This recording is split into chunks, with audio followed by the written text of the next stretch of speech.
Well, before we begin our lesson today about the law of signs, as we continue that understanding of the law of signs, let's look at this verse, and I will read this verse to you, but it won't be until after the lesson today that I'm going to try to make an attempt to make a connection between what we're learning with the law of signs and what the writer is speaking here to us through the book of Hebrews. So it begins in Hebrews chapter 1, verse 1, and I'm going to read verses 1 through 4. Long ago, at many times and in many ways, God spoke to our fathers by the prophets. But in these last days he has spoken to us by his Son, whom he appointed the heir of all things, through whom he created the world. He is the radiance of the glory of God and the exact imprint of his nature, and he upholds the universe by the word of his power. After making purification for sins, he sat down at the right hand of the Majesty on high, having become as much superior to angels as the name he has inherited is more excellent than theirs.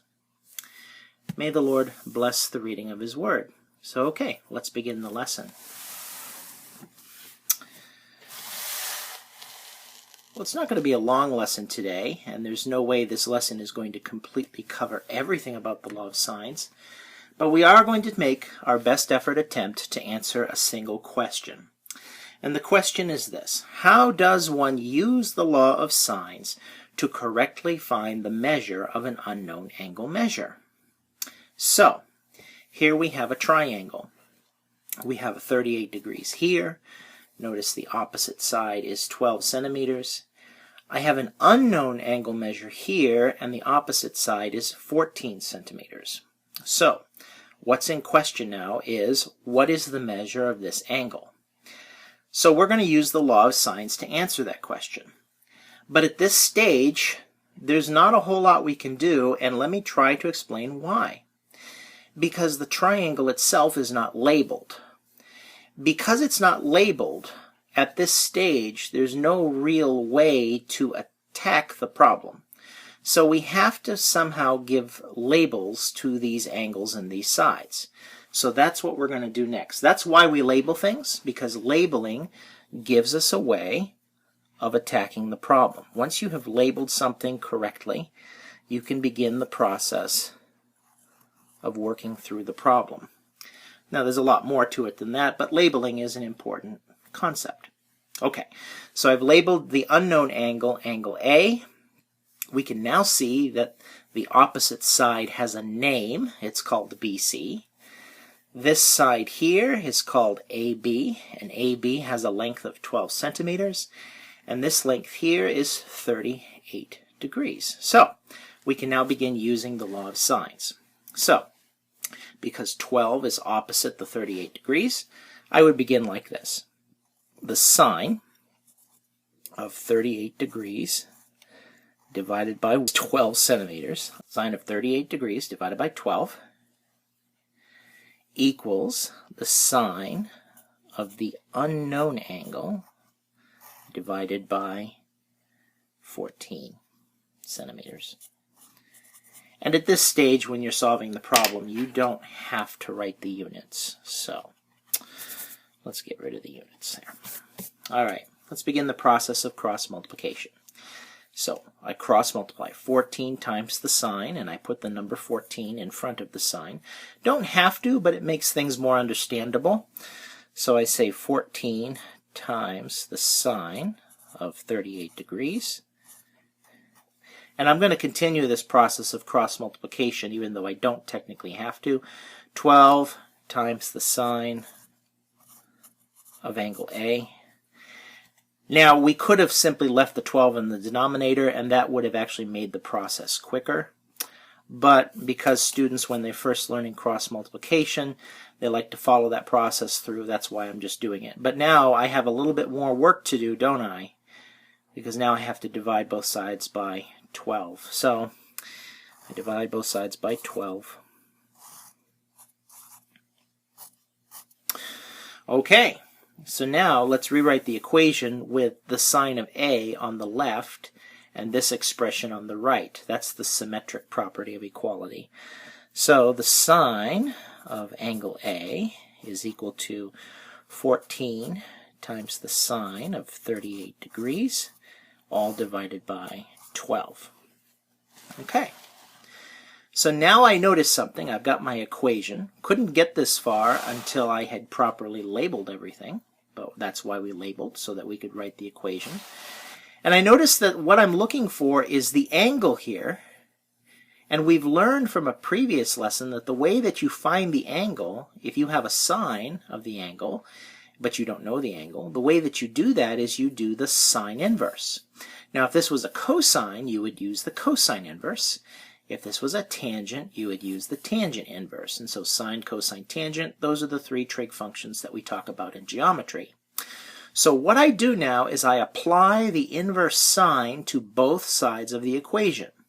So I apply the inverse sine to the left side of the equation, and it will look like this. I'll have the sine of angle A in parentheses inside of this sine inverse function.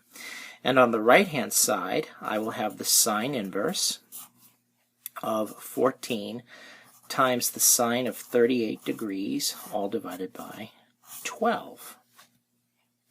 Okay, now the cool thing about the sine inverse and the sine is that they cancel each other away. They undo each other, their inverse functions. So their departure, their leaving the scene, now means that I know what the measure of angle A is. It's this expression. It's the inverse sine of 14 times sine 38 all over 12. And now I want to show you, I'm going to try to show you how to calculate that. Let's go ahead and put this here. All right. Okay, so first we want the inverse sine. So I go shift inverse sine, looks like this. On this calculator, it'll say A sine, which stands for arc sine. But maybe you have a TI-84 or a Casio, and what you'll get is sine with a -1. It looks like a -1 power. It's actually not a -1 power, but it's called sine inverse. So whether it says A sine, arc sine, or sine inverse, it's the same concept. So there I've got my arc sine. So now I type 14 times the sine of 38 degrees. Now I need to make sure to go outside that first set of parentheses. That's the sine of 38. But I need to stay inside the parentheses for the sine inverse. And I divide by 12. Okay, so hit the enter button. Da da da da. We've got a number. It's a beautiful little number. Now, in this particular class, or at least for this video, we're going to have our angle measures as whole numbers. So what we do is we round to the nearest whole number. Nothing wrong with having decimal angle measures, but 45.9, that can round to 46 degrees. So now I know angle A. Angle A has become knowable. Angle A is 46 degrees.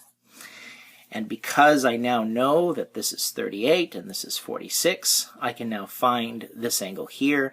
But that's not what this video is about. This video is about answering this one question. So this is the process of making angle A knowable. All right, well, let's go ahead and go back to our biblical integration example. Why, Mr. Partridge, did you give me Hebrews chapter 1, 1 through 4? Well, maybe some of you already see a little bit why, and maybe you don't. So for those of you who don't, let me try to explain why. You see, according to this verse, God used to speak to us through the prophets. That's what he did in the Old Testament. But in these last days, that means after the cross, he has spoken to us how? By his Son, whom he appointed the heir of all things. How does a person know God? Simple. By looking at Christ. How does a person know God? By looking at Christ. Christ is the label, according to Colossians. He is the image of who God is. So to understand God's heart, to answer the question, who is God, You simply have to look at Jesus Christ, because Jesus Christ is the expressed image. God speaks to us of who he is by his Son.